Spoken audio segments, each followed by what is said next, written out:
What's going on, everybody, today? I'm actually going to be interviewing Jerry Woody from Woody's Models today. We're going to be talking a little bit, about the hobby, clear coats. He does some one-to-one things, I think. But we're going to get into all that. But anyway, here's Jerry. What's going on, man? Hey, guys. How's everybody doing today? So, just in case I was wrong, plug your channel so everybody can at least know where to go to find you. Because it's Woody's Models, right? Correct. Woody's Models. And you're basically on YouTube. I don't think you have a Facebook page for that, right? No, I don't have a Facebook page. I just have my regular Facebook page for myself. And I belong to a lot of modeling sites on the Facebook, but I don't have my own page. No.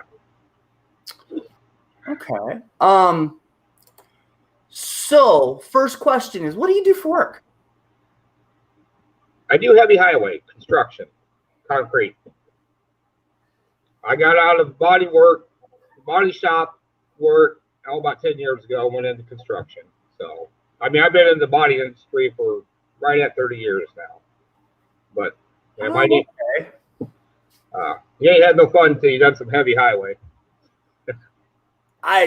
Everybody's got to have a hobby, right? That's right. Exactly. So how do both those kind of jobs help you in the hobby, or don't help you in some cases? The one doesn't help really much. The heavy highway don't help a lot. Body work, my body shop. I still do body work on on the weekends and in the winter when I'm laid off from the construction. I'm restoring a 1988 K2500 right now. That's mine. I posted a few videos on it, what I'm doing. But then I have other projects and stuff that I work on. Hey, Brian, how you doing? No, but as far as the body shop stuff, carries over into modeling for painting purposes and, general ideas for street rods and just odds and ends, So with the body shop, that means you're used to doing one-to-one scale, right? Yes, correct. So how does that help with like the preparation for the hobby? Well, it's generally pretty well the same. If you got good preparation on the body, you'll have a good paint job. If your preparation isn't so well, your paint job ain't going to be as well as it could be. Preparation is a big thing. Primers, sanding, spraying. Everybody will find their own groove, or however you want to say it, for how they spray. You know what I mean? But preparation, I can only emphasize so much that's where you get a good paint job at. So, on the one-to-ones nowadays, our final sanding is with 320, and then we'll seal the panels and then spray them with color and clear. But on the models, you can't really use 320 on them for your final sanding for paint. I usually use, 1,000 to 1,500 before paint on prime. After my priming is done. Okay, explain why on that, because why would that work for automotive but not for the models? Is that because of the plastic? You have a tendency to leave scratches, and so if you don't fill in them scratches with something, it's going to show through. One way or the other, it's going to show through. And so that's why, like on the model car bodies, I like to sand with 400 to 600, and then prime, then 1,000 to 1,500, before top coat. And it alleviates any chances of any scratches showing through or anything. Issues. It helps. So what? So you're sanding before you even primer? Oh, yes. On the one-to-ones, on the model car bodies, yes, I'll sand. Make sure you get a good adhesion. If I have some, bad body seams or something, I'll take 220 on a sanding stick, get rid of the seams and stuff. Then I'll sand it with 400 or 600 before I prime. So that's, you know, go ahead. But technically, wouldn't you not need the primer if you were sanding it, right? Or am I wrong on that? I could be way wrong too on a lot of it because I'm not very good at these steps, right? If you, after you sand the primer, you're giving the primer placed in adhesion, and then the primer is filling any little imperfections. That's what you're using primer for. Generally for filling in imperfections and other little things or whatever. And it, you know, adhesion's a big thing. A lot of guys like to do two-tone paint jobs and stuff like that. So by sanding the body and a nice coat of primer and sanding, then you have a less chance of pulling paint off. So, you know, it's all about that preparation. Well, I mean, and those are all good tips, right? Because I mean, a lot of people don't know that with the hobby. Like, right. I struggle with paint jobs. Like, I'm really good up to painting when it comes to the hobby, and then it all kind of falls apart sometimes for me. I mean, all of us are individual modelers. Everybody's going to do their own thing, and they're going to find their way what works for them. Very true. Very true. What I do, you know, I've had my hours in paint classes over the years. You know, you know what I mean? So I've been there on the automotive materials and stuff like that. So yes, I know the uses of the materials. So what works for me doesn't mean it's going to work for another individual until they learn the product. You know, trial and error, you know, Purple Pond a few times. We've all been there. So, you know what I mean? Yeah. If I said I've never been in the Purple Pond, I'd be lying to you. Have I screwed up paint jobs on model car? Well, yeah, I have. I'm not scared to admit it. It's just a hobby. Yeah. Absolutely. You're gonna have that. You know, you see guys that post pictures and stuff. You know, they've had lifting paint.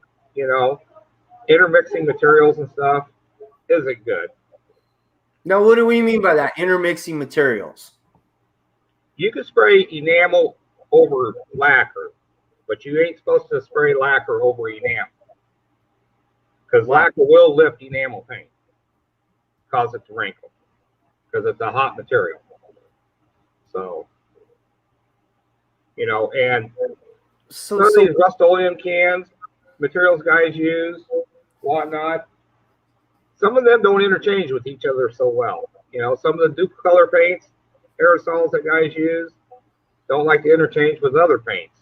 So, you know, it's just something you got to read about, learn about, and then when you have trial and error and you strip a body a few times, then you'll eventually get it figured out what works and doesn't. And I've been there and done that. Trust me. Because I mean, there's. Well, let me ask this: what are you using for a primer? I like to use Tamiya.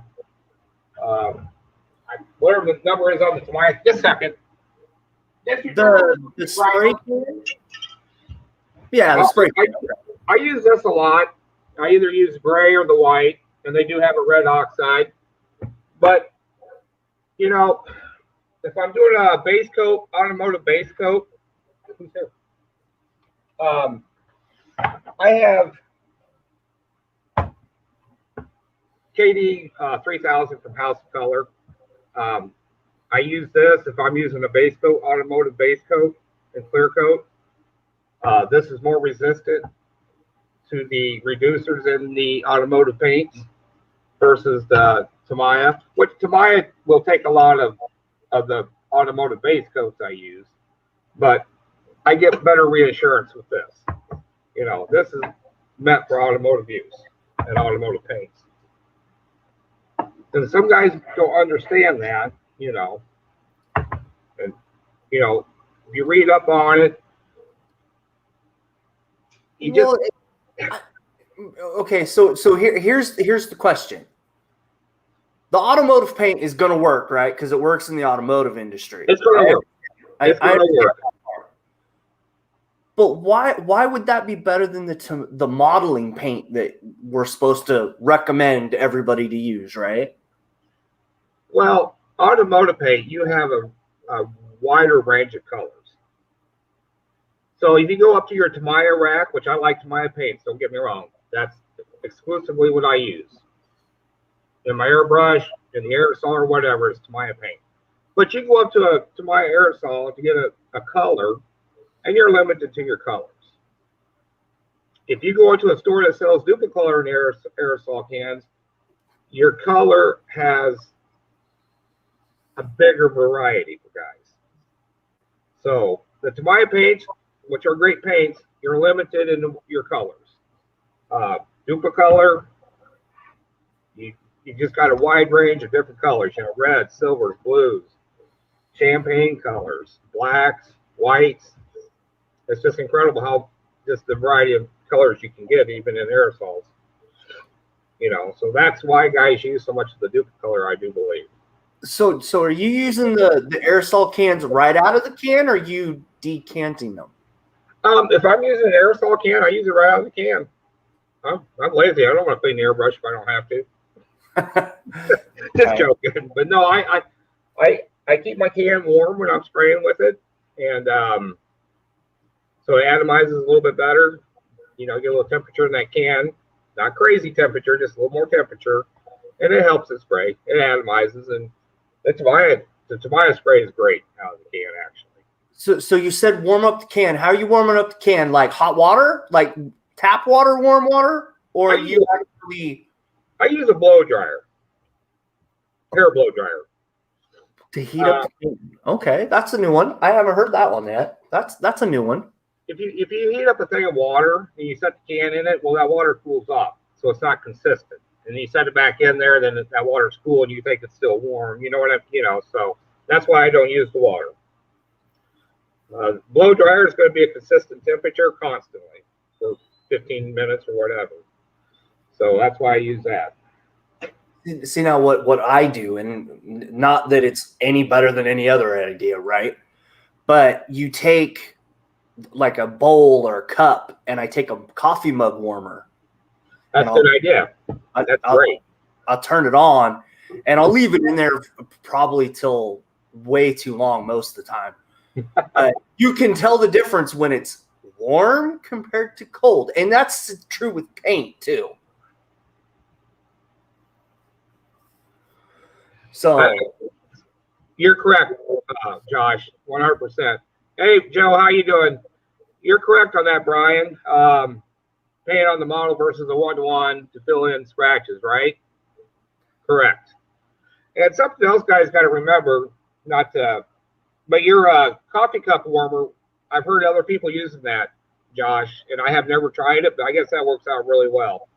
So, yeah, but like keeping that can to a nice temperature without getting it too hot, the paint is night and day spraying. Oh yeah. I mean, even with like Stynylrez is way different when you just put it in the airbrush compared to like warming it up. It sprays way different, and it's the same thing with the craft acrylic paint. Right. I use some craft acrylic paints. I love them for their interior colors. There's a lot of nice tans and nice interior colors I like to use on the craft colors. Like I was saying, I primarily use Tamiya exclusively.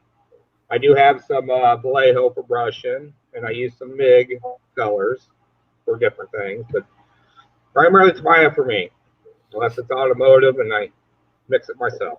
So are you getting excited that the new paint range is going to be coming out pretty soon in the Tamiya? Yeah, I'm looking forward to it. With me doing military models, and the Tamiya colors are really good about a lot of their military colors, but some of them you still have to mix, which ain't bad to do. So, but yeah, I'm anticipating see how they work out. So, yeah, I mean, at some point we got to get them out of California, I think, or because of California, from what Brett said a few weeks ago. But for the most part, for the most part, when you're now, I want to go into mix and paint a little bit because Okay. you're probably going to know a little bit more about this than I do. What are some of the myths that comes with that?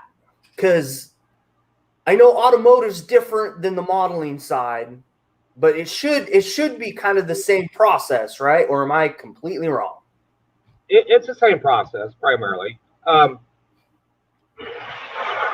this primer here, which I know a lot of guys don't have this, you can get a safety data sheet with it. It tells you how to use it, the precautions on it, the dangers of it stuff. So this here is a 4-to-1 mix, 4 parts primer to 1 part of the hardener. You can reduce this up to 10% to make it a little bit more sprayable, which I reduce it to get it through the airbrush. But yeah, so generally everything has a mix ratio. My Tamiya paints, I mix them 50-50 with Mr. Leveling Center. Depending on what I'm doing, I might go 60% or 40% paint and 60% Mr. Leveling Center if I'm doing some fine line or camouflage or whatever. But most generally, the automotive paint and bottling paints, everything's got a mix ratio, and Yeah. if that doesn't answer anything. So you said the data safety sheet. So let's just say this right now. That House of Color stuff, you do not want to spray without a respirator. 100% correct.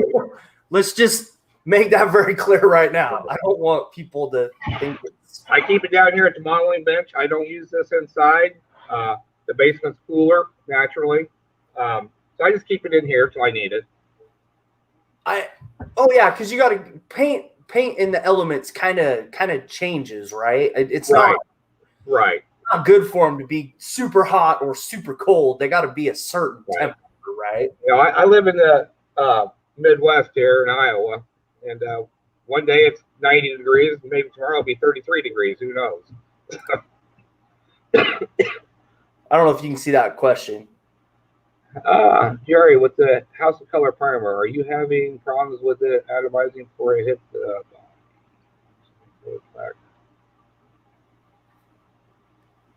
No, I'm not, Brian. This is a urethane primer. Your lacquer is going to dry much quicker coming out of the airbrush.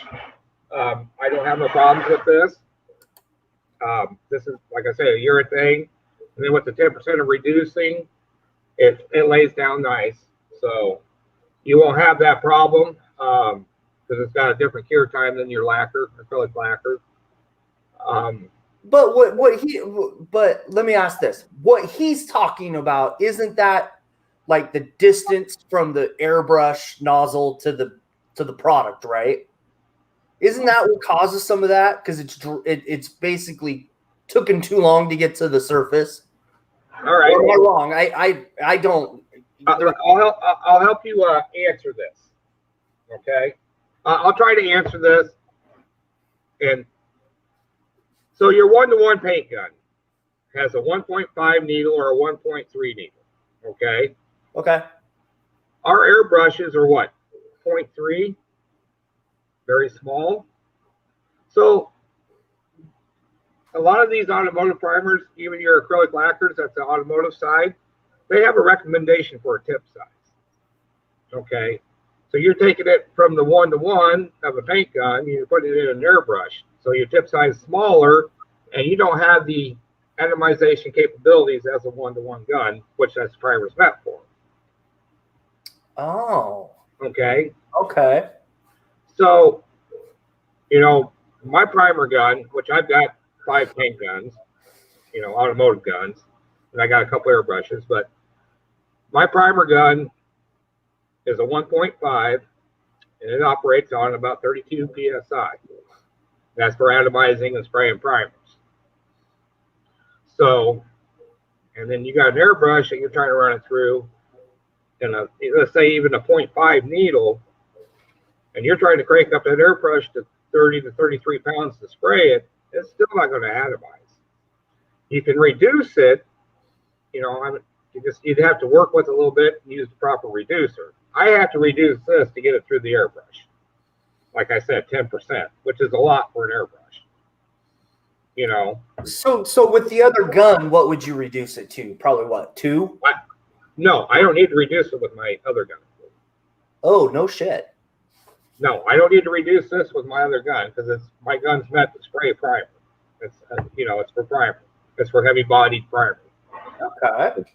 I mean, you can mix this. This is could be used as a sealer too, up to the 10%. You can go maybe 15% for sealing before color, but that's through a 1-to-1 gun. I mean, I can get it through the airbrush by reducing it, and it's fine. But I wouldn't recommend somebody getting started in modeling or somebody getting started in airbrush to use this yet. I don't like to push this kind of product on us modelers. It's just something you need to learn first. It's just there's safety issues, precautions, the dangers of using it. You just got to learn the materials before trying it. And this is me, right? Because I work out of my garage, right? Okay. Right. I would never have anything like that because that smell is going to go right into my house as soon as you open the garage door. Yes. And my wife and son both have asthma, this year. So no, I can't use anything like that. And it's nothing wrong with that. But I just can't. It's no, especially with your family being asthmatic, being around this, no. Yeah. Good call. Very good call not to use stuff like this. Isocyanates is pretty rough on the body. That's what 90% of these paints have now in them. So, definitely need a respirator, rubber gloves. I don't wear safety glasses when I'm working with it or mixing it, but it's called for.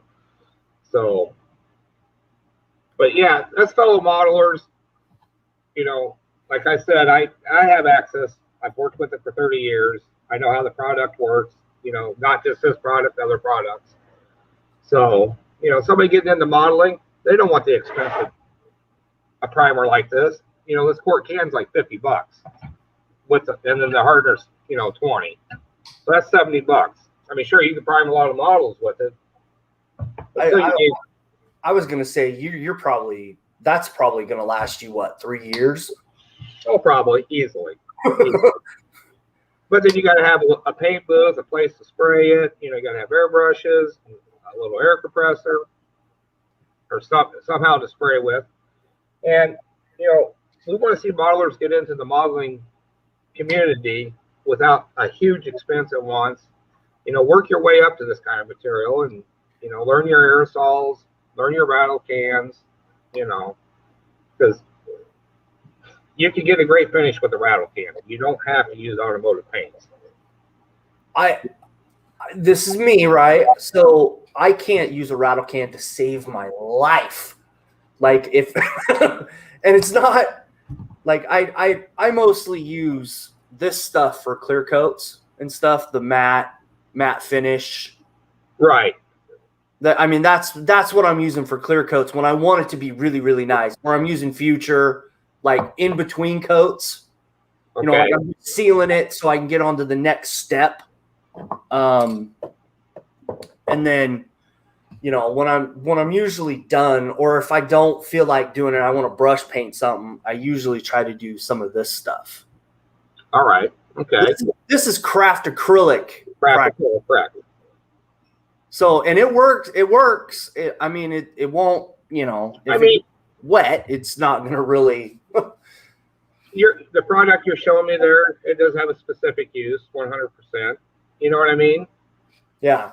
Does some of it belong on modeling? Maybe not. But if it works, that's all it works. That's all it matters. For a cheap clear, I like the one coat testers lacquer. That's out of a spray can, right? Yeah, it's out of the spray can. It lays down nice. And you can polish it, and it's not too expensive. I can get 2 paint jobs or 2 clear coat jobs out of 1 can. So that's like $5. That's not too bad. No, I think I have a can over here. Let me take a gander. Right there. Can you see it? Sorry. Oh yeah. I've seen other people use that. That is supposed to be really good stuff. It works great. I mean, well, I think I don't know, let's sit over there. I got one, got this color on it. Here's this. Everybody's seen this. This has no clear coat on it. That's got no clear coat on it, really? No. This is Tamiya right out of the aerosol can. I polished it. It's a solid color, so you can polish it without, issues with metallics moving around or whatever. But yeah, this is right out of the can. Sorry. So you don't have to use 2K. You don't even have to use clear coat. Now, if you look at this one here, Josh, it looks just as good as that red one, right? Yeah. Okay, well, that's 2K clear versus Tamiya out of the can. There's not much difference there, is there? I don't know how well you can see it. I apologize if you can't see it. You can tell the shininess in it when the light hits it. Yeah, there's a little bit of a difference, but if I didn't tell you that, you wouldn't know, right? No, really, I would not have guessed that. No. Okay. Absolutely So no not. clear coat and 2K clear. That just gives you an idea that you don't have to use 2K clear. Well, this one here, this is just Tamiya out of the can. That's just really. Yeah. So polished up a little bit, and there it is. So, modeling is supposed to be an enjoyable hobby without the pressures of having all this different stuff to try to compete with other people. And you don't need it. You need to enjoy the hobby, to me. I agree with that. It's supposed to be a fun time, not a science experiment. If I got to spend $50, $60 every model to build for paint and stuff like that, what fun's that? Yeah, no, you're absolutely right on that. With the cost of the kits nowadays and stuff like that. I mean, cost of everything is, getting ridiculous. So, but yeah. So the next question I was going to ask you is, what airbrush are you using? I got HC. I got two Iwatas. HPCS. That's an Iwata, right? Watch out, Happy. Oh no, that's the spray gun, right? This here's heck, I don't even know what it is. It's an Eclipse, yeah, HPCS. This is my go-to airbrush, and then if I'm spraying automotive clear coat, I like to use my Neo, my TRN1. So why is that good for clear coats? Well, because I like the trigger. It's got a little bit bigger needle in it, and I like the trigger. I got more control with the trigger. That's what, 0.5 or 0.7? I think this is a 0.5, if I remember correctly. I'm sorry I don't have the proper answer for you on that, but I think it's 0.5. Oops. I mean, all the airbrushes are different too, and you got to get what's going to work, right? I recommend if a person wants to get into using airbrushes, you need a good airbrush. But to start out with, you can go to Harbor Freight or any cheap tool place and pick up a decent little airbrush. They might not last very long, but it gives you a general idea of how to use one at first. Heck, they might not like airbrushing at all. And they might love airbrushing, and they can move up the ladder, to update their equipment and stuff like that with something better. But if you're going to get into airbrushing, go buy a cheaper one and work with it and learn it, then buy a better one. I know a lot of guys will recommend, well, go buy an expensive airbrush. Well, you don't need to at first. That's my personal opinion. And so I will tell you my journey, right? I started with the Harbor Freight $20 one. Okay. Then worked to a Posh H. Okay. And I still have both of those. And then I got a couple airbrushes. Someone sent me a couple, and I think they're master grade or whatever. Right. They're mid-range brush, and then I've gotten a couple Badger on the back end. But the thing that I will say with some of the early or the cheaper airbrushes is they're not meant for detail. You will never get detail out of those. They're great for base coats and clear coats, and right, correct. Great for that. But yeah, if you're wanting good detail and stuff, you will have to go to an expensive airbrush. Yeah, you'll have to move up and get a little bit better airbrush for fine line detail plating and stuff like that. But for general spraying, the cheaper ones work great. It gives you a learning curve, you know. Then you can learn your mix ratios for running through the paint, the airbrush first. Then you can move up the ladder, like you were saying, Josh. You don't have to throw that big expense all at once. A nice compressor with a water trap on it's important. A nice little paint booth is important. That would be the two main things if you're going to get into airbrushing to check into first. So talk about your paint booth. I just got a little one. And why it's convenient for someone starting out. Because I had that airbrush booth before I got my Micromart one. Well, it works good, but you want to be able to exhaust your fumes out, even using acrylics. Yeah. Your Tamiya paints or whatever. You just don't want that linger. You don't want to breathe that stuff in. You just safety. Get it out of the house. Pump it out of the basement or whatever. I mean, if you're out in the garage painting or whatever and you don't care, then it ain't so bad. But if you're in the house, you need to have a little paint booth. Something to spray into, has the filtering on it. So, most definitely. I mean, because from the videos I saw of the one that you had, you have the one that folds up. I mean, it can completely get put away on a shelf. I mean, it really can get compact. And that's what's great about that one. Yeah, it does. And you're correct. It's a fold-up one. It works. It works well for me for what painting I need to do inside. Or I could, I can go out in the garage and paint, or I can go down to the other shop and paint. So I have a convenience of different places to paint. So, but generally for in the house and stuff, you should have some kind of paint booth. Or my modeling area is down in the basement, just like about everybody else. Well, maybe not everybody else, but you know what I mean. And yeah, but you should have a paint booth inside, 100%.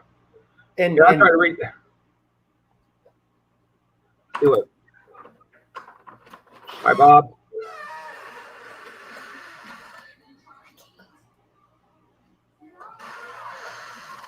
Sorry, buddy. Oh, I agree with you on that, Brian. I was answering a question for Brian here. Model car garage. Yeah, some of the cheaper airbrushes ain't meant for a lot of the hot paints. I mean, you can get stuff through them, but for a learning curve or learning an airbrush, they're not bad. So that's why I recommend them. I mean, like I said, I mean, it is what you get out of it, right? I mean, right. And that's what's kind of cool with starting out. I mean, at least that's kind of what I figured out going along, is you can spend $400 on an airbrush or $100 on an airbrush, and they're all going to do about the same. Exactly. There's going to be differences. Yes, there is. Some are going to be more detail than others, but you don't have to go spend $800 on an airbrush. No, you don't. Really don't. I agree. If I was making a living with airbrushes, where I was doing it every day, doing murals or whatever, yeah, you're going to buy the more expensive airbrushes to do your work with. For me, sitting down here at the hobby bench, modeling, relaxing, I don't need the high dollar stuff. Yeah. That's just my personal opinion. That's how I feel about it. My Iwata or my Eclipse here, this is 4 years old now. I had to replace the needle in it because I dropped it. And it's been a great little airbrush. And I think I had I think they're like $200, if that. Then I got it at Hobby Lobby with 40% discount. So I had like 140 in this. And it's been a great airbrush. And then my Neo, I can't remember what I paid for it, but it's been a great airbrush. I've had it for a couple years now, and I've sprayed a lot of automotive paint through it. So, but yeah, you can get into them for under a couple hundred. And then, you know, I mean, I've went into the Badger products, right, lately. And I mean, for the warranty stuff on those, it's worth the price. It is. Because if something goes wrong, you just message Ken and be like, hey, I don't know what's going on here. Can you at least help me? And you'll get a response back. It's like they really take good quality of their craftsmanship of their airbrushes. Right. Well, I had a Badger 150. It was old siphon feed. And it sprayed great. I wanted to get into the gravity feed, you know, a little more control here and there. But so that airbrush, I passed it on to a guy that was getting into modeling, and I passed it on to him, gave it to him, and he's still using it to this day. And that was a few years ago. I gave that to him. But that Badger 150 sprayed great. I mean, but I just wanted to get, you know, I wanted the gravity feed, so that's why I passed it on. I agree with that comment. And airbrush will work. The key is keeping them clean. Yeah, that's right, Doozers. Keeping it clean. See, me working out in the garage happens Right. every time. I can be out here for hours. No, you're correct on that. Changing the O-rings to a little bit better O-rings, and it will alleviate some of them issues of them breaking down. Keeping them lubed too is a good thing after cleaning. And then as soon as the paint goes in the cup, my wife will need something. Oh yeah, it happens every time, and then I have to like set it down for a second, come back. Carla does that to me a couple times. Which Carla, you know, I know this ain't about Carla or anything, but I know you've seen some of her work, but she started building here about a year and a half ago, and she's getting really good on the airbrush. Well, she's making me nervous. You know what I mean? She's like, is that wife or daughter? That would be my girlfriend. Oh, okay. But women have I don't know, they see colors differently than guys. And when she gets on that airbrush, she can really lay it down, and she can see the light areas and dark areas, you know, and she can always even things out, but she's getting really good on it. So, you know, what I'm trying to say is I put that airbrush in her hand and she figured it out. Oh yeah, absolutely.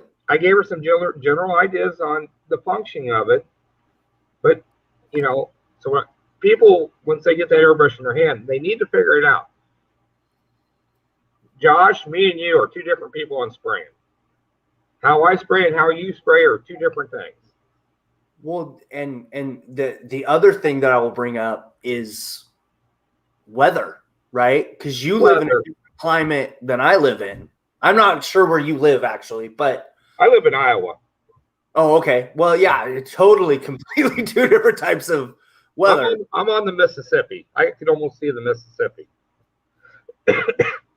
So, but I mean, there's all kinds of little variant that you got to figure out when you're doing some of this automotive stuff. Right. You know? So let's talk about clear coats now. Okay. Okay. So what you said you use House of Color? I use House of Color.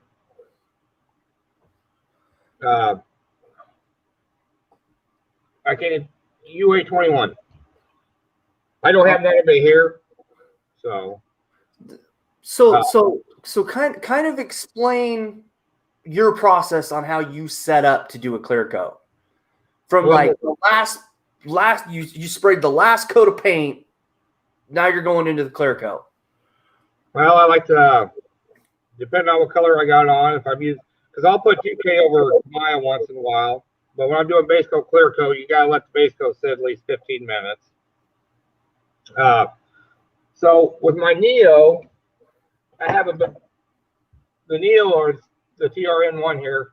It sprays clear coat a lot better than the Iwata because of the needle size. But even with the House of Color, you got to set it after, you mix it, it's 4-to-1 ratio. And then you got to reduce it to get it through the airbrush anyways.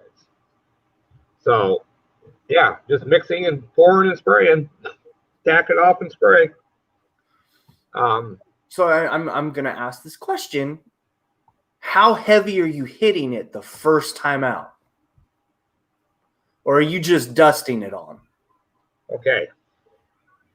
Here's a nice little misconception on. You got guys that put on tack coats. There's guys out there that likes to put on a medium wet coat. I put on a wet coat my first coat. My first coat is what I want it to look like when I'm done. So explain what a wet coat is. It's wet. There's no orange peel. There's no haziness to it. There's no dry spots. It's wet. So you're just blasting it. You're on the verge of where you can possibly run it. What we're spraying on is a whole bunch of droplets on the body, water droplets primarily. So if I spray on a medium wet coat or a tack coat, whatever, and on models, if you let that sit too long and you put the next coat on, it's just going to lay what's on there. You know what I mean? It follows what's already on the body. So my second coat is going to highlight whatever orange peel or tack coat was on it. You understand what I mean? No, and that's part of my problem too, is I'm not good at this next step, right? Right. Most generally, there's clears out there, which 99% of you guys will never use them, that call for a tack coat, the first coat. And it got to sit for at least 15 minutes. Then you put a second coat on, you put it on a medium wet coat. Okay. But this clear is designed to intermix with what's on the body to flow out. Then you put a third coat on, then a third coat on that clear. So the House of Color, it likes to go on wet. If that helps. I wish I could. I don't have nothing really to show you that to help with this. And one day I'm gonna take a, and we'll get to that question in a minute. But so basically you want, if I understand this right, you're not dusting it, but you're kind of doing the second and third level all at the same time, right? Almost. Yeah. We're working in a 124 scale zone here, model. Yeah. And if you get too much clear on it, the model starts looking heavy. You start getting that little clear buildup on edges, door handles, window trim, and stuff like that. So there's just a real fine area there. What's too heavy and what's, you know what I mean? When you get that accumulation of clear on a body, and it just starts looking heavy and it starts building up around all your seams and stuff, that's not no good either. Yeah, see, and that's some of my problem at the moment. Like, I'm either not doing enough or it completely looks like a pond on top. Right. You know what I mean? And I just don't do it enough, right? And that's some of it too. Sprue Surgeon, yes, I do use a tack cloth. I use the Crystal brand. I just trying to answer a question there, Josh. Yeah, I got you. So, I think I got one laying over here. Just a second. I always keep mine in the bag, but yeah, I use the Crystal brand tack rag. So yeah, I tack everything I spray, even before primer. Now, is that like a microfiber kind of cloth, or is it like it's not a rag by any means, but yeah, it's a cheesecloth kind of. Yeah. Okay. And it's got a material on it. It'll pick up any dust or whatever. The cheesecloth here is kind of sticky feeling, I guess you should say, without being silly sounding. Yeah. Okay. For sure. But yeah, I tack everything before I spray. even after my base coat's dry, I'll tack before clear coat. Okay. So we're gonna bring back the safety element to this because we're still talking about really harsh chemicals, right? Yes, we are. Clear coats aren't any different than the paint. You need a respirator. Yeah, right? 100%. Some of these hardeners or activators, whatever you want, they've got some stuff in them that people should just take one of these cans sometime, even read the precautions on these cans. You know, like I said before, get your safety data sheet. And read them over really good.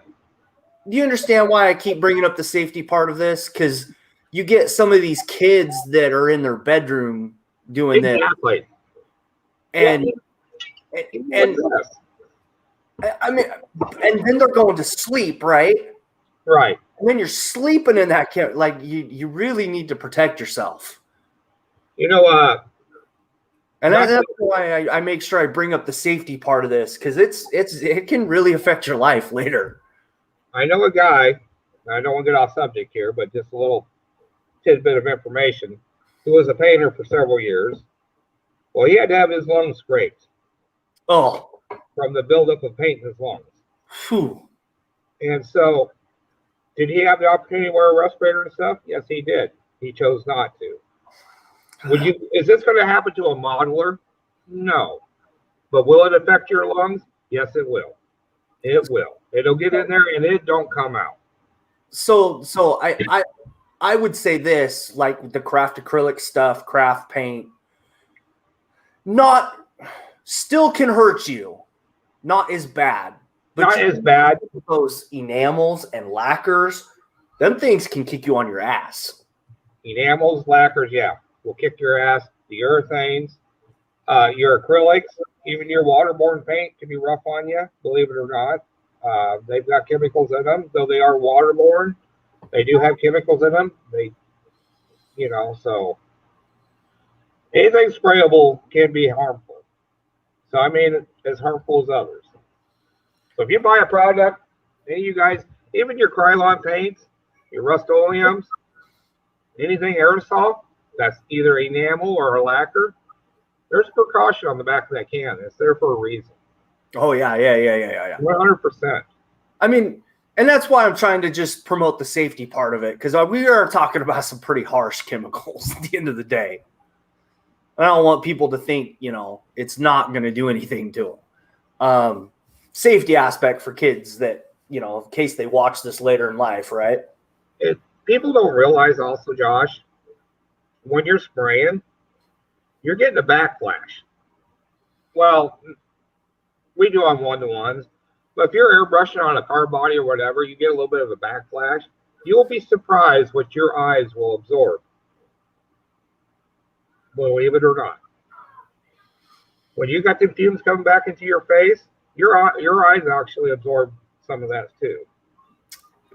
I don't know if you knew that or not, but I agree with that. That is a good point. Your body has different absorption rates in different areas. Yep. Your eyes are right up there in the top 5. So, it's just something else to think about when you're using some of these chemicals and paints. I mean, it's a really good point. Really, really good point. And I don't always think about that because I wear glasses, right? Right. And it's not bad or good either way. It's just I don't always. But people don't, like you say, people don't stop and think about little things like that. Then you're, if you're down in the basement spraying or whatever, using some of these cans and stuff. We are talking about 2K Clear, I believe. I believe that's what we're talking about.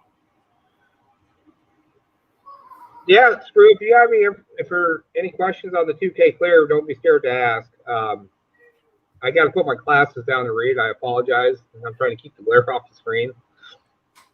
Okay. Oh, go ahead, Josh. I said, no, that's okay. I mean, I understand. I wear glasses myself, so I understand. No, and so So how is the what you're using for clear for the 1-to-1 scale? That's what I'm kind of curious about. I will use, depending on what I'm working on, if it's a show vehicle, whatever, we got different grades of clear. You know, we got your low range clear, mid range clear, and your high range clear. So I like PPG, the Glamour Clear, excellent show clear. It's a high solids. It's $600 a gallon. Whoa. My House Color Clear, it's a mid-grade clear. I know it says House Color on it, but it's a mid-grade clear. It's a couple $100 a gallon. And then the lower ones, you get around 100, 120 mix. That's crazy. Yeah. Super. So yeah, you got a wide range of prices on clear coat. Well, and you know, and I understand that there should be a difference because one is actually going to sit outside, right? Exactly. And the other is not really going to be sitting outside. Right. Some don't even see the light of day because they're inside of a, you know, little plastic, you know. You know, in the automotive industry right now, in the body shop industry, they have jacked the prices up so bad on materials. It's incredible. And people don't realize that. I know this is about modeling. Hey, Fred, how you doing? You know, like I said, a good clear is about $600 a gallon.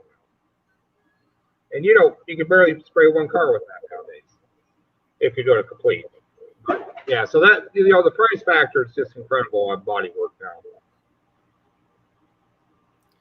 And you know, I mean, that's kind of the cool thing about the hobby and 1-to-1 scale is it's not exactly the same, but it's the same process sometimes. Right. And it kind of goes back and forth. At least that's what I think. Just I was reading here, Josh. Sorry, I wasn't ignoring you. No, we're good. Carlac 400 with your herder. Yeah, screw surgeon. Make sure you wear a respirator and stuff with that. Read your safety data on that. Read your precautions on the back of the can. Yeah. Hey, Seamus, how you doing? Fred, how you doing? He stopped in. Okay, Josh, sorry. So how are you mixing paint? I'm kind of curious. Like, how are you shaking it all up and stuff? Are you just doing a ball bearing or whatever, marble or whatever it is that comes in those, or do you actually have a decent what, for clear mixer? Because you're seeing those little bitty vortex mixers right around. Well, clear coat you never shake. Never shake clear coat. You stir it. You don't want to get no air bubbles in it. My Tamiya acrylics I use, I just shake them up. I don't really have a mixer for that. My paints on the mixing machine they have stirrers in them before I mix any colors, so everything's already mixed up, blended together. So I really don't have a shaker to speak of for shaking paints up. I guess that's what you would like to know. Well, I mean, you hear that myth that you had to have these like nail file shakers that shake the paint up really, really good, or the clear coats, or you know, however you're going to do it, right? Well, if you're using aerosols, yeah, you need, you know, I shake everything by hand. I don't have no shaker for stuff. My Tamiya paints, I'll shake it up, stir it up with whatever little stick I'm using. I don't have no shaker or stir from them. You know, I got mixing bottles when I mix. Then I can shake them up in there. I don't mix my Tamiya paint right in the original bottle it comes in. I mix outside of that. Well, but clear coat, you shouldn't just shake your liquid clear coat or your airbrush usable clear coat. You don't want air bubbles in it. That's no good. You should always just stir clear coat unless it's aerosol. Steer, huh? Okay, I'll have to remember that. Just stir your clear coats. No shaking. Even when you add your activator to it, don't shake it. It's not a good thing. Well, and you see all those little vortex things, and you're like, they're cool. I've used some of them. I don't know if I'd necessarily spend $200 on one. I probably wouldn't myself. But that's bad. But I'm frugal on things, I guess you could say. Depends on what it is. But okay. So you were going to show some stuff? Is that what you wanted to do towards the end? You wanted to show some of your... If anybody's got any questions on 2K clear paint, they can ask away.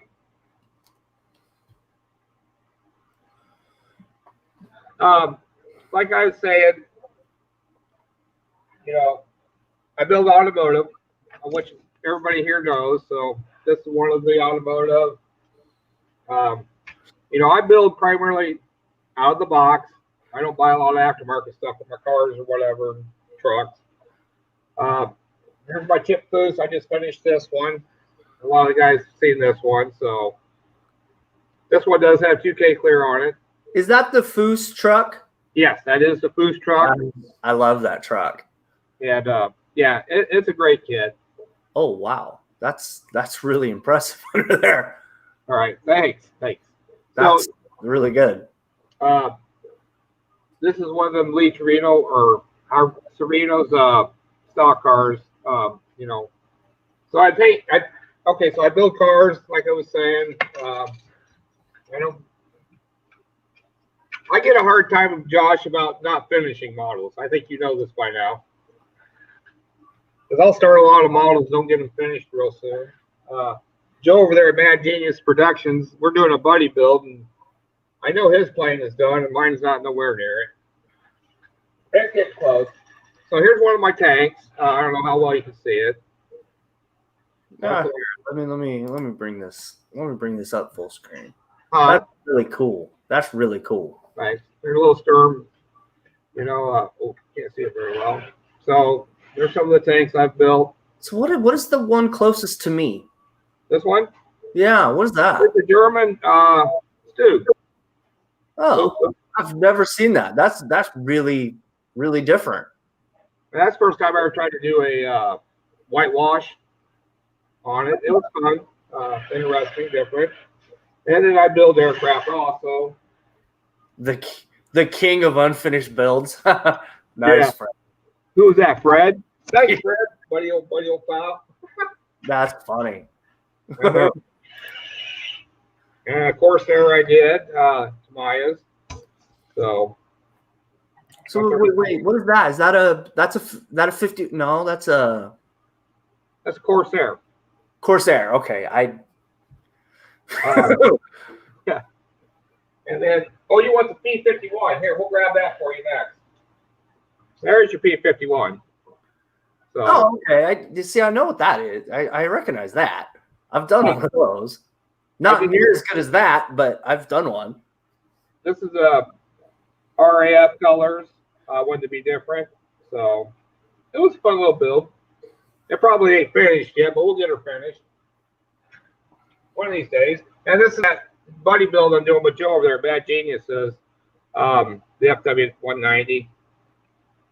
So it's getting close, Joe. It's getting close. Give me another month. I just got to put gun barrels in it.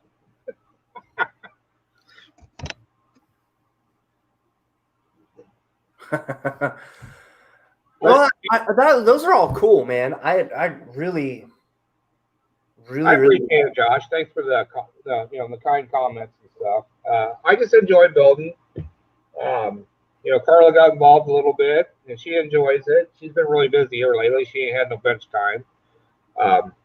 Before long, she'll be schooling me on how to build.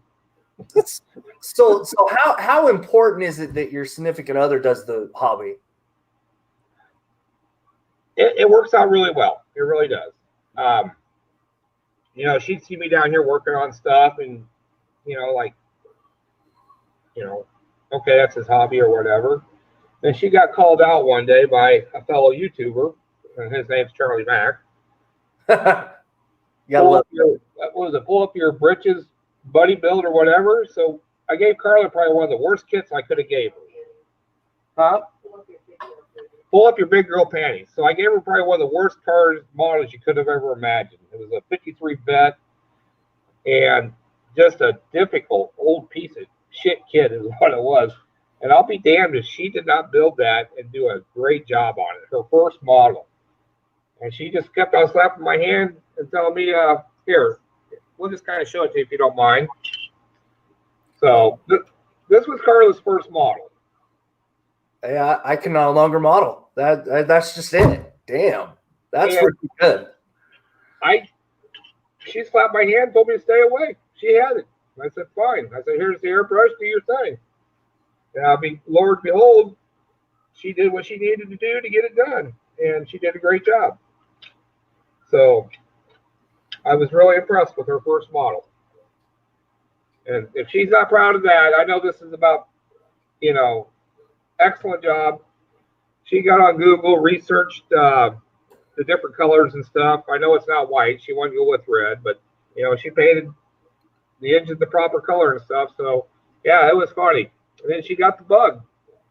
She loves it. No, that's really cool to hear. Well, what's funny is, how we talk about our stashes and stuff. And she said she would never have a stash, okay? That she would buy one and build it. Right. She has about 14 models in her stash. Well, come on, that's okay. Well, no, I mean, it's great. But what I mean was what I was saying there, Josh, was she was never going to have a stash. She was going to buy one and build it, then buy one and build, and never accumulate. Well, she kind of started to accumulate now. It's funny. Well, I mean, and you could talk about stashes too, but really, there's some people that have like a department store in their house, and there's other people that just have like 25 kits, and it's all good, Right. I don't have a huge stash because I never finished nothing. Fine, guys. I got like 140 kits in my stash, which ain't a lot compared to some people we know on here. I know one guy's probably got 140 kits of the same model. We ain't gonna say anything about Ferret Farmer. But anyways, yeah. So yeah, with Carla modeling and stuff, and then she realizes the relaxation you can get out of it and the enjoyment. We'll sit down here and visit and stuff. It's just fun, especially in the wintertime here. Yeah. No, I mean, now see, my wife takes advantage of the fact I have airbrushes, right? Right. She does like the craft stuff for like diaper cakes, and she'll need something painted. So she's like, hey, I need these blue. And then I have to go figure it out, right? So I totally understand that. It's really nice sometimes that, you get her hobbies just as important to her as it, this is to me, right? Right. Exactly. You're correct on that, Brian. I'm glad it's not shoes. That's funny. So anyway,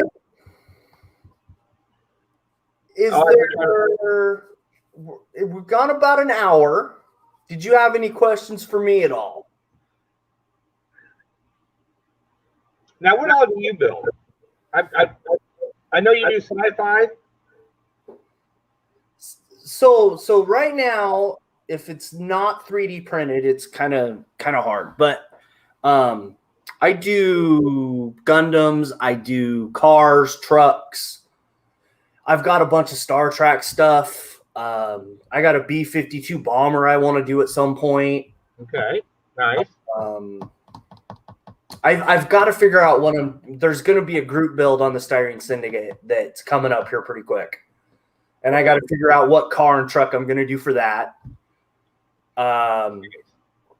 Yeah, so I do a lot of different stuff. I like to change it up quite a bit. Like, I think the last thing I did was the Batwing. That turned out really good. Nice. So now I want to do either a Gundam or Star Trek. I mean, I'm gonna do a truck for the group build, but yeah, I tend to change it up. I mean, I do a lot of like Warhammer stuff too, which Okay. is cool. You know, oh, here we go. So I mean, I do a bunch of this stuff. I can't see you right now. I'm the only one on the screen from Oh, ha! That would help, huh? That would help. Okay, that looks nice. So now, did you airbrush, brush, or aerosol that? So the purple is airbrushed. The silver and stuff is all paintbrush. Okay, that's nicely done. Yeah, I'm a lot better with a paintbrush than I am anything. So, like, this is some of the Warhammer stuff. I respect you guys that paint that small stuff like that. It looks so nice. I really do. My eyeballs couldn't do it no more. This isn't too bad. I mean, I mean, it's not like the Warlord thing that I've been doing. But I mean, this is a Gundam that I put into the Warhammer thing because it's a tank, right?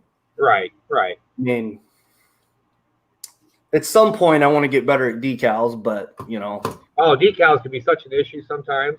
You know, and then I jumped down to 3D printed stuff.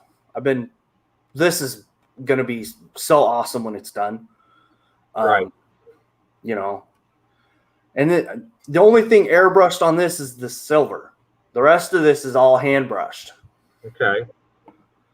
And then you get the figures. I've been printing out the bigger ones lately, but I haven't commented on it, but I've seen your 3D printings go on your videos. Actually, I do watch your videos. I don't do a lot. I don't comment sometimes because my keyboard don't work very well. No, I mean, everybody's got their own way of, you know, and it's awesome that everybody watches what I've been doing lately. But these D&D figures, I think I picked these up for about less than $20. Okay. I wouldn't pay more than $20 for these, but you know, I mean, for the detail and stuff that are on these are really good. You know, and then at some point I'm gonna do this guy. Okay. I've never built a Gundam. I don't even own one. Hey, can I answer a question real quick, Mike? Yeah. I think Fred, she might have outshot me yesterday, okay? We'll just leave it at that. And she handled that 30-06 one-handed like John Wayne there, Joe. I gotcha. But no, I mean, the Gundam stuff is just different, you know? I mean, and a lot of that stuff will go into the Warhammer stuff or it doesn't. Right. I tend to change it up quite a bit. I just recently bought a ship. I've never built a ship. I can't remember what I bought. Oh, the New Jersey. Yeah. The guys. So I'm looking forward to building a ship. I've never built no sci-fi, no Gundams or anything. I like my military, like you know, but I'm going to build a ship this winter. I'm going to start it, I should say. See, the only things that I don't have for sci-fi is like the Battlestar Galactica stuff. Okay. I've had a couple different, and then I'll trade them off to get something else or. Right. Because I'm looking forward to seeing more of your 3D printing. There's a lot of YouTube videos out there on 3D printing. I haven't gotten one yet. I would like to get one eventually down the road, but I'm not electronic savvy. Carla would be the one to probably set that up because she's great on a computer. She knows her stuff. Go ahead. So the question would be, what kind of printer are you thinking about getting? Oh, I don't know. I've looked at them. I don't even know how to answer that question. I look at them and, you know, I want to get a decent one. You know what I mean? I do. I mean, I know for the resin side of it, I'm probably no help to you because I'm still trying to figure it out myself, right? Right. But if you end up getting like a filament printer, just if you have any questions or anything, you know, hit me up, dude. I can at least steer you in a direction on how to do stuff. Right. I think it'd be fun to have one. It, it'd just be more of an excuse not to get something finished because I was on the 3D printer, right? Well, but see, here's the side note. It takes 8 hours for something to print out, so you just start it, and then you're working on what you want to work on. Okay. Well, there. Now I'm okay. You know what I'm saying? Like now I don't have an excuse why I couldn't finish something. And I will say this about the resin stuff. There's a process there that you got to learn, especially with the cleanup. Yeah, right. There's a big mess to all that. The FDM side, you have to pull the supports out because it's a pain in the butt. But once you kind of figure out the settings, it gets easier as you go along. Well, yeah. I think it would be fun.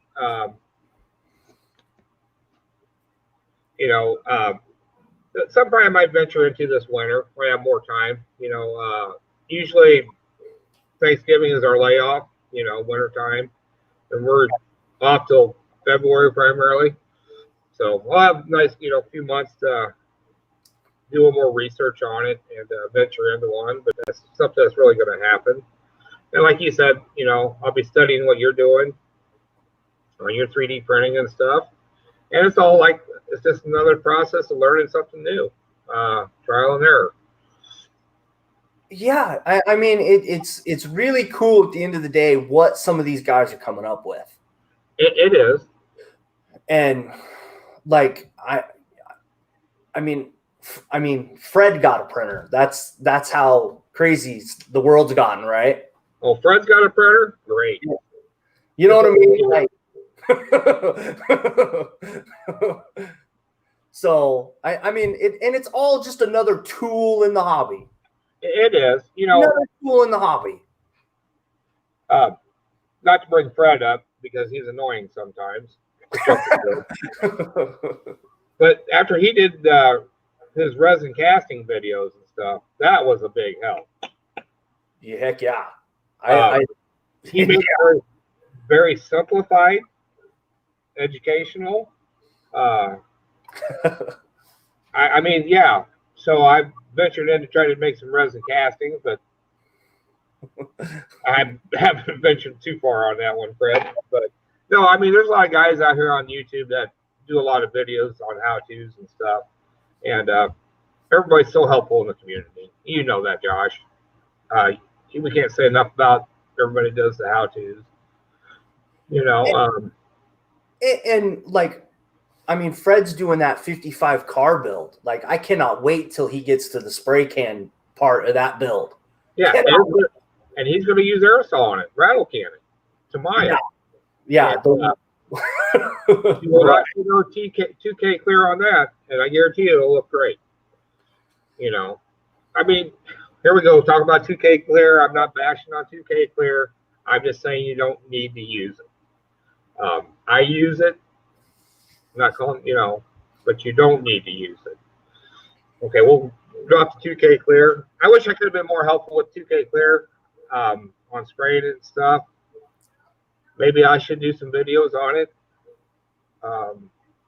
Well, I mean, you explained it well enough to where I can understand it, right? Right.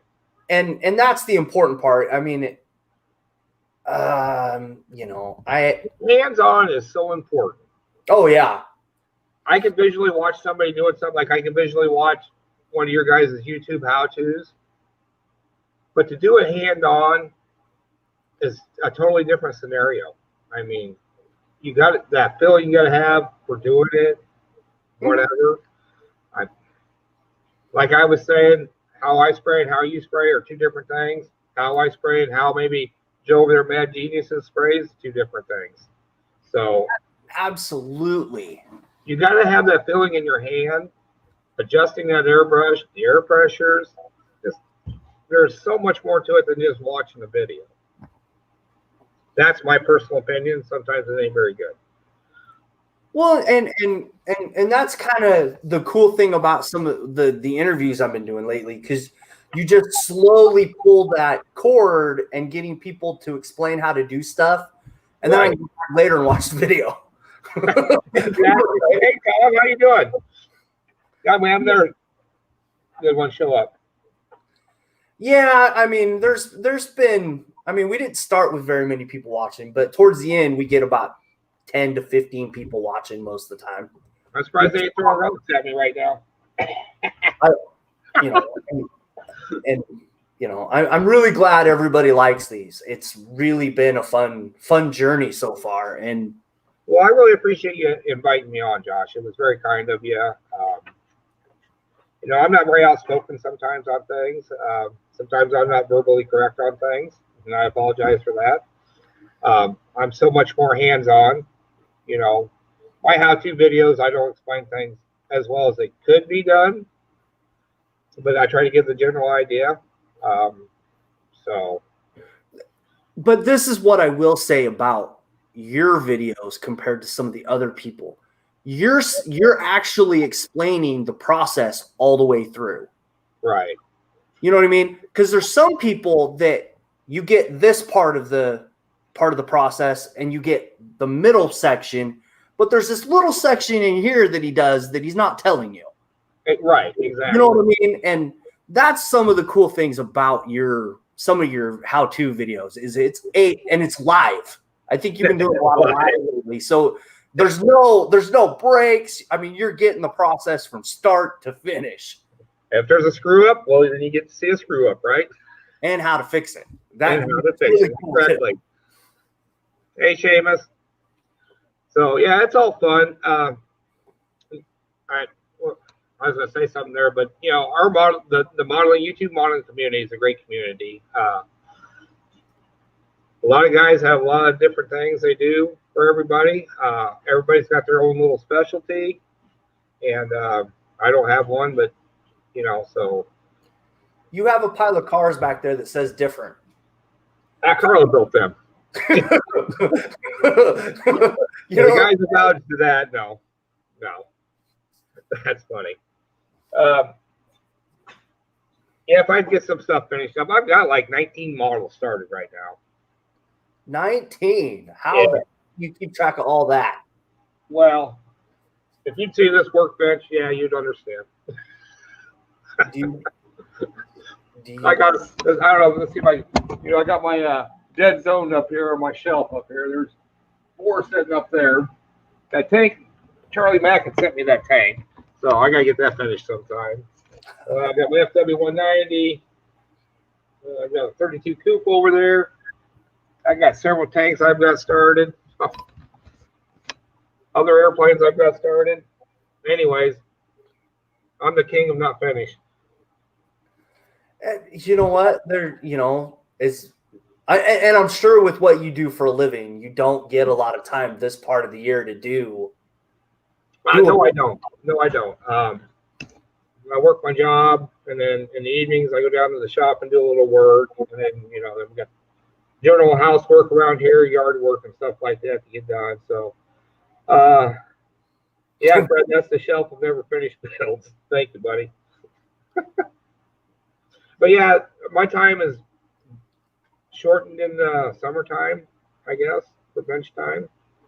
I might get an hour here and there, and 40 minutes of that is usually on YouTube trying to catch up on videos, which that'll never happen. Well, life happens, dude. Life. Right. Right. I understand because I have an 8-year-old, right? Oh yeah.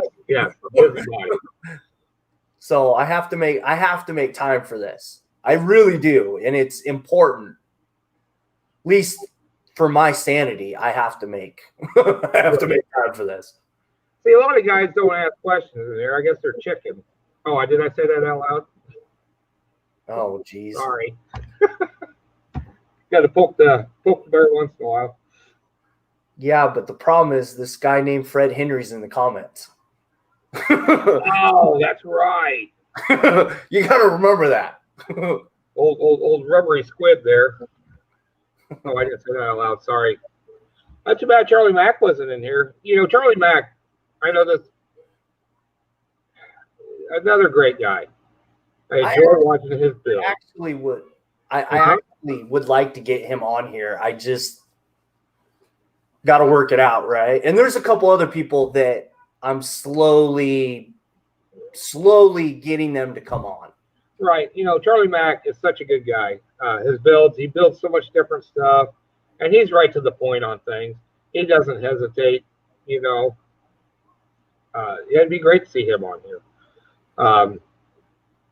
Any of the guys in the conversations would be great to be on here. Everybody's got, you know, their own class of building and style and what they do and what they're good at. So, no, absolutely. I mean, there's all kinds of people that I want to get on here, but you know, I understand that a lot of people, this is really intimidating for them. And it's okay. I don't have a problem with people that say no. It's not the end of the world. Well, I was nervous about it. I really was. I mean, because sometimes I don't verbally speak correct and stuff, and talking to people on YouTube and stuff, you know, and you know all these guys for YouTube, you don't really visit one-on-one. It's just all about typing and seeing their videos. So to be on here live and talking to people you really have never met is kind of made me nervous. But it's all good now. I'm all relaxed. Oh, actually, that's a good one, Fred. That's a good one. Where I'm not sure where this is going, but Just a second. Okay, Josh. So you know this is Neffy. Oh, okay. Oh, yeah. You're showing on here. There you go, Fred. There's Neffy. Neffy, yeah. Everybody cheers Neffy on. That's our little pet. She's like a 5-year-old kid. She's a little crybaby. So, and Seamus is another one. His lighting he does on the vehicles are incredible. It's just so awesome, Seamus. So that'd be Seamy or Seamus. Sorry. Yeah, I've been kind of watching a couple of his videos. He's got a unique perspective on the hobby too. Yes, he does, and he's his own individual builder, and he does some awesome work. You know, Fred being the king of Pro Street. You know, Brian over there got fuels. His work is great. You know, being in the street cars and stuff. And we got Jeff over there, Jeff's Small Car Garage. He works construction too. I know he drives a truck, but it's still in the construction era. And he don't have no time for building right now. And Joe, I'm just gonna leave Joe alone. I have no idea what he does. Sorry, Joe. You know, and it's okay. I mean, I know Jeff's gonna be on in 2 weeks, I think. Oh, Ferret Farmer? Yeah, Jeff's Model Garage. Okay, yeah, we call him Ferret Farmer. Oh, okay. All right. Ferrets. He's got pet ferrets. Sorry. So, yeah, we call him Ferret Farmer. And he's another great guy. He's great for the community. He does a lot for everybody. He's got way too many models. Ask his wife. I'm a professional babysitter. What? What? Oh, Fred's a professional babysitter. I got that. That might be because he's in a leadership role. You're welcome, Brian. Yeah. But yeah, 90% of the guys you have on here, well, not 90. I mean, all the guys you have on here, Josh, they always have a great background on what they're doing, what they build and stuff like that. And I'm really glad you're doing this stuff. And really am. And I can't wait to see who else you have on here besides Jeff, Ferret Farmer. I mean, next week's going to be an interesting, and all these guys that are in the chat right now, I encourage you to make time for next week. I got to make sure it's on Saturday, but it'll be brutal for Jeff. Is that Jeff's Model Garage? No, I'm going to have a newer woman modeler on. Oh, okay. And it's going to be a shout out kind of towards. No, Jeff is not next week. He's the week after. Oh, okay. That is going to be brutal. Yeah. first, to say the least, it'll be a fun, especially with all these guys in the chat. So thanks, Crew Surgeon. Yeah, we like our Neffy. You want a cracker, don't you? Are you sleeping? Yeah, you gonna bite me? She bites me once in a while. You don't worry about it. Birds are. My mom was a big parakeet person. So when we gonna get Joe from Mad Genius on here? That's who I want to see. Come on, Joe. To be honest, I don't know his actual name, so he would have to contact me on Facebook. But I would love to get him on here. Same with this guy. Who, Seamus? Yeah, I would love to get him on here too. Yeah, I like to see him on there too. His lighting. But I it's one of those things I either have to ask on a comment on the video or right. Find him on Facebook. Yes, Fred, Nephew likes to bite and poop on them. You're right. Yeah, Seamus would be great. But anyways, I guess anybody got any question about anything? Painting? I think we know each other pretty well. We have a chat, and so they're a great bunch of guys. I ain't gonna say any more about them. Yeah, for sure. What's the question, Fred? Oh shit! Here we go. Fred Henry, our little squid.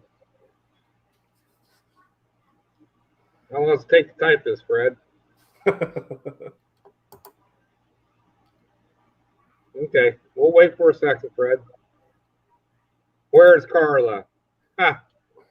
Carla? Let me see if I can get her out and about here. Give us a second.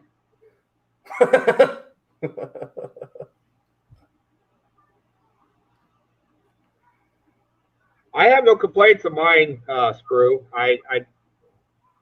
If people don't like it, it's my pet. It's our pet. She's one of the family.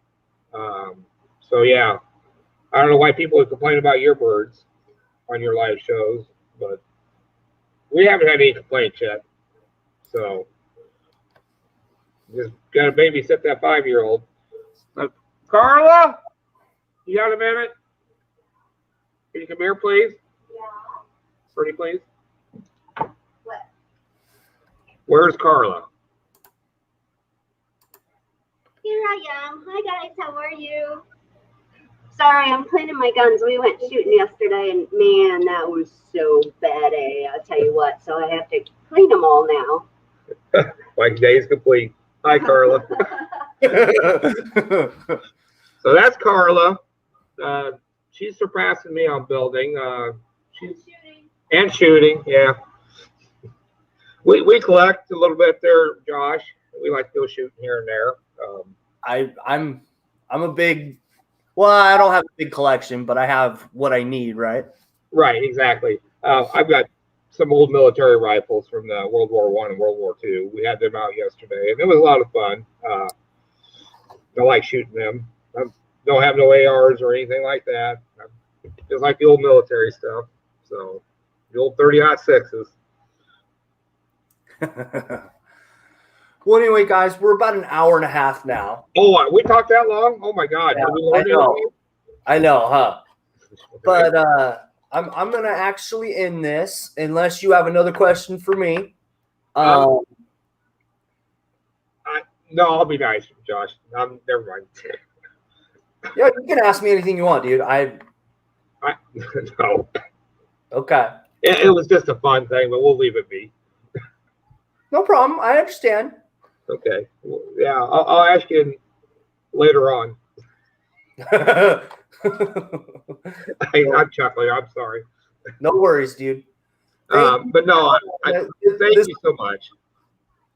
This is the important part. Is thank you for coming on. Oh no, time for me today. I know we were supposed to do this yesterday, but life happens, right? Yeah, I worked and we ended up going shooting, and So, And that's how it goes, dude. I totally understand. I might even be moving the show back to Sunday because I changed jobs again. right.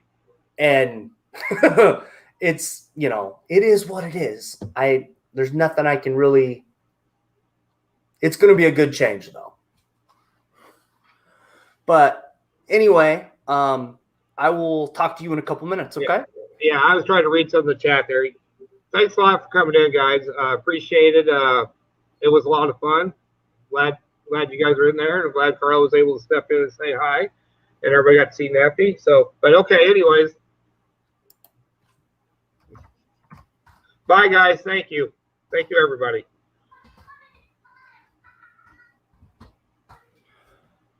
Oh, let's see if that'll work. Okay. Did it go up there? Wait. Oh yeah, I went up there. Okay. All right. I'll talk to you in a minute. Okay. Okay. So everybody that's in the chat right now needs to make time for my show next week. Okay. I am bringing on a newer YouTube modeler, and that's going to be my shout out for upcoming modeler. I'm actually going to interview them and a shout out next week. So you will see a video of who's coming on before we get to Saturday. Okay. I don't know anything about this person, so I'm sure she's going to have questions. It's a woman modeler is all I'm going to say as of right now. But it would be really cool if some of the modeling car guys would come on and at least show support. But thank you, Jerry, for coming on. I will share this around in the next. I usually have to wait about a day or so before I can share this around the Facebook community. But see you guys next Saturday, unless something happens. But see you guys next week. Bye.